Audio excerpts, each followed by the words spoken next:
Salam. Saya ulangi sekali lagi, salam. Bapak Mama, kita memasuki awal bulan November dan sedikit lagi kita memasuki Natal. Dan karena itu saya minta kita memberikan senyuman yang terbaik kita bagi Tuhan. Karena jujur saya lihat Bapak Mama muka yang keram-keram ini saya gugup. Jadi saya minta memberikan senyuman sedikit supaya mengurangi rasa gugup saya. Baik, Bapak Mama, kekasih Tuhan, salah satu ciri khas dari umat Israel adalah mereka selalu memuji Tuhan. Mereka selalu menempatkan pujian kepada Tuhan dalam hidup mereka dalam urutan yang pertama. Karena mereka bangsa pilihan Allah, maka dimanapun bangsa Israel pergi dan dimanapun mereka berada, dan dalam situasi apapun kehidupan mereka, pujian kepada Allah tidak akan pernah hilang. Itu sebabnya kita bisa menemukan banyak mazmur pujian sebagai bentuk kesaksian iman mereka kepada Tuhan. Bapak Mama, kekasih Tuhan, mazmur yang kita baca pada pagi hari ini, mazmur 147, ayatnya yang pertama hingga ayatnya yang ke-20 itu dikategorikan sebagai mazmur pujian umat kepada Tuhan.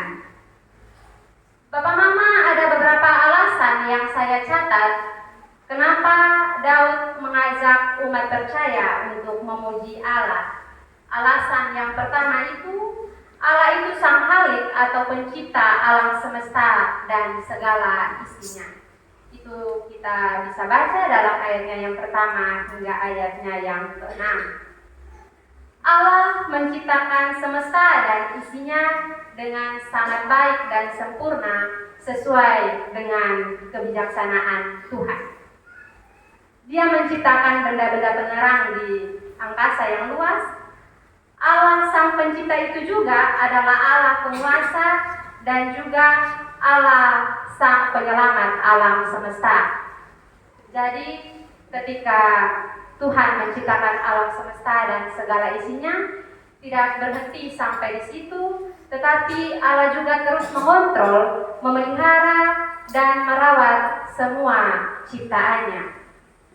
Contohnya, Allah menyembuhkan orang-orang yang patah hati, mengumpulkan orang-orang yang tercerai-berai dalam pembuangan, serta menegakkan kembali orang-orang yang tertindas.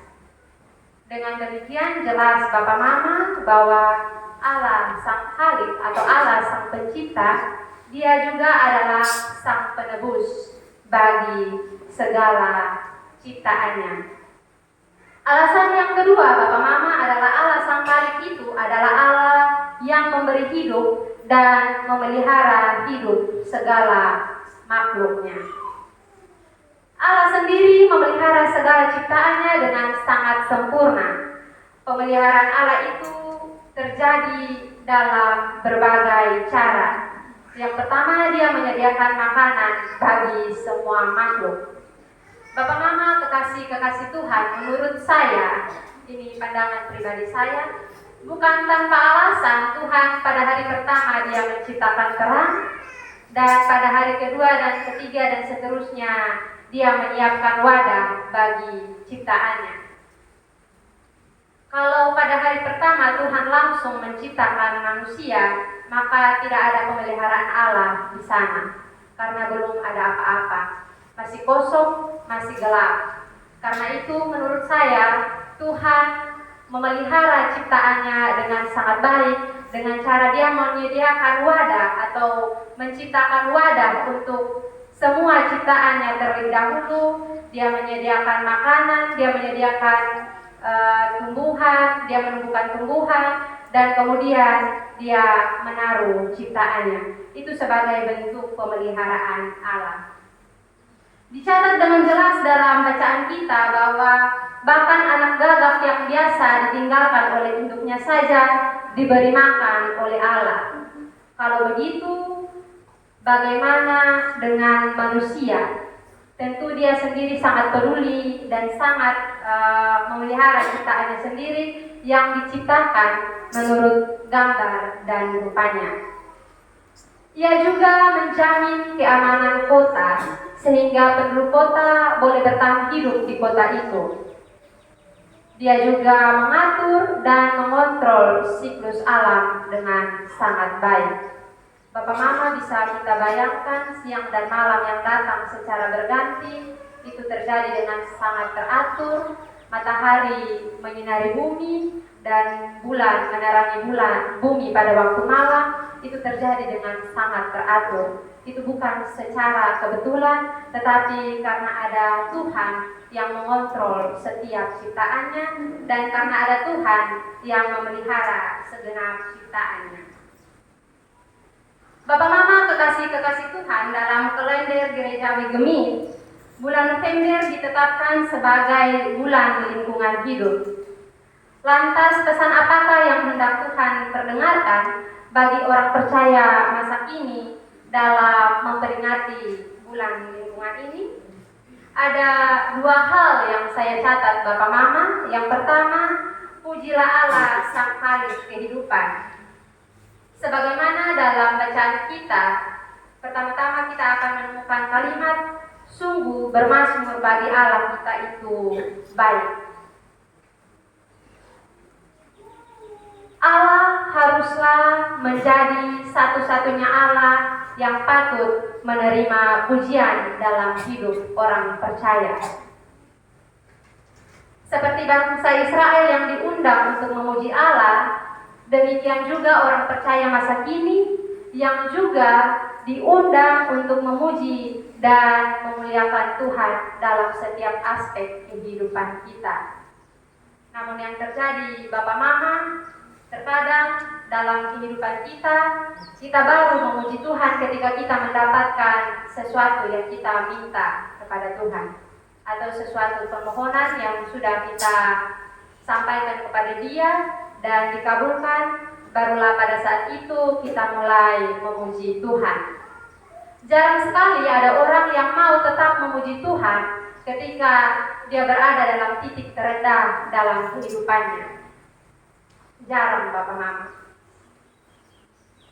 Jarang kita menemukan orang yang selalu bersyukur walaupun dia ada dalam penderitaan kehidupan. Yang terjadi adalah ketika kita menderita, ketika kita sedang tidak baik-baik saja dan kehidupan kita tidak berjalan sesuai dengan keinginan kita, maka kita mempertanyakan keadilan Tuhan dalam kehidupan kita. Kita mempertanyakan di mana Tuhan ketika saya menderita dan lain sebagainya. Jarang pujian kepada Allah itu disampaikan ketika kita sedang dalam keadaan terpuruk. Lebih banyak kita memuja Tuhan daripada kita memuji Dia. Kita mempertanyakan kepada Dia bahwa setiap minggu saya ke gereja, tetapi mengapa saya mengalami penderitaan yang mungkin tidak ada habisnya? Bagaimana dengan dia yang tidak pernah ke gereja? Bagaimana dengan dia yang tidak melakukan pelayanannya dengan baik? Bagaimana dengan dia yang tidak mau menerima pelayanan tetapi kelihatannya hidupnya baik-baik saja? Bapak Mama, dalam kehidupan kita sebagai manusia, ketika kita terluka baik itu secara fisik maupun batin, kita selalu mempertanyakan Tuhan, mempertanyakan keadilan Tuhan. Karena itu saya mau bilang bahwa mungkin luka yang engkau alami saat ini, masalah yang engkau alami saat ini adalah sebagai bentuk pemeliharaan Tuhan dari sesuatu yang tidak engkau ketahui ke depannya.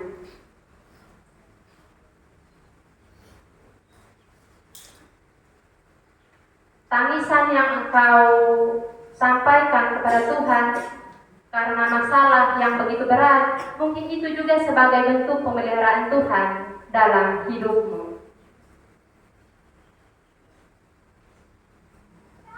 Karena itu tetaplah percaya bahwa Tuhan selalu merancangkan segala yang baik dalam kehidupan kita, dan tetaplah memuji Tuhan dalam setiap aspek kehidupan kita, bahkan dalam penderitaan sekalipun.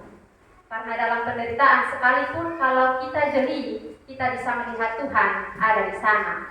Pemazmur sendiri mengatakan ia menyembuhkan orang-orang yang patah hati dan membalut luka-luka mereka. Kita melihat di sini pemazmur menggambarkan Tuhan sebagai dokter yang menyembuhkan orang-orang yang terluka. Bahkan kita bisa atau terbiasa mendengar bahwa Tuhan itu adalah penyembuh yang terluka.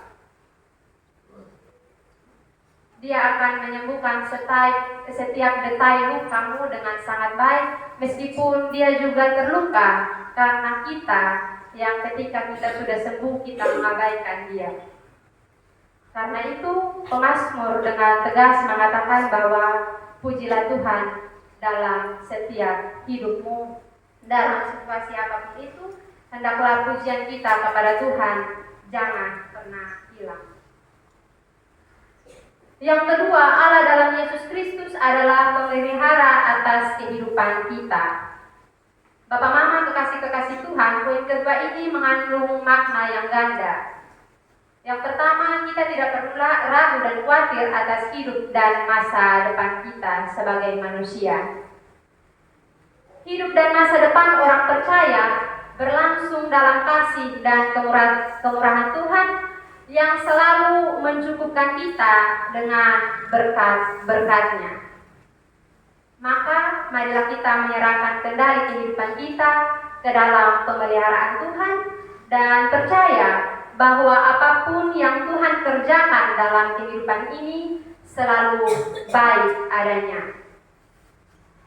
Tuhan Sang Penebus kita adalah Tuhan yang memelihara kita. Jika anak burung gagak saja diberi makan oleh Tuhan, betapa kita jauh lebih besar dikasihi oleh Tuhan. Ia akan memelihara kehidupan kita dengan segala berkat-Nya. Mengenai poin ini, kita diingatkan akan ajaran Yesus yang berpesan akan jangan khawatir dengan apapun juga, jangan khawatir dengan makanan dan minuman, karena burung dan bunga saja dipelihara oleh Tuhan, apalagi kita manusia. Bapak Mama, poin ini bukan bermaksud supaya manusia tinggal berpangku tangan dan kemudian menunggu untuk diberi makan oleh Tuhan. Perlu usaha, perlu kerja keras untuk mendapatkan makanan dan minuman tersebut. Namun yang disukai Tuhan bukanlah mereka yang merasa mampu hidup dan berjuang sendiri tanpa mengandalkan Tuhan. Tetapi mereka yang di tengah perjuangan dan usaha keras itu, mereka selalu mengandalkan Tuhan dalam kehidupannya dan mau bersandar sepenuhnya kepada kasih dan pemeliharaan dari Tuhan. Yang kedua, amanat untuk memelihara dan merawat karya ciptaan Allah. Bapak Mama, manusia tanpa alam, kita tidak bisa apa-apa. Tapi alam tanpa manusia, mereka akan terus ada karena ada Tuhan yang mengatur, ada Tuhan yang memelihara, dan ada Tuhan yang merawat. Tetapi Tuhan memilih manusia untuk menjadi rekan supaya memelihara, merawat, dan melestarikan alam yang diberikan Tuhan. Kita sebagai hamba sepatutnya bekerja dengan sangat baik sebagaimana yang diperintahkan oleh Tuhan. Tapi terkadang sebagai hamba kita lupa diri. Kita tidak menyadari akan batasan-batasan yang Tuhan sudah berikan. Karena itu ketika kita mau berbuat sesuatu, kita dengan semena-mena merusak alam. Kita menebang pohon dengan liar, kita menangkap ikan dengan bom, kita membuang sampah sembarangan. Bapak Mama, kalau tangan kita tidak bisa menanam satu pohon atau tangan kita tidak bisa basapu rumah, setidaknya jangan bikin kotor lingkungan. Saya Mama selalu bilang kalau lupa malas sapu rumah, setidaknya lu jangan buang sampah sembarang supaya orang yang basapu jangan capek.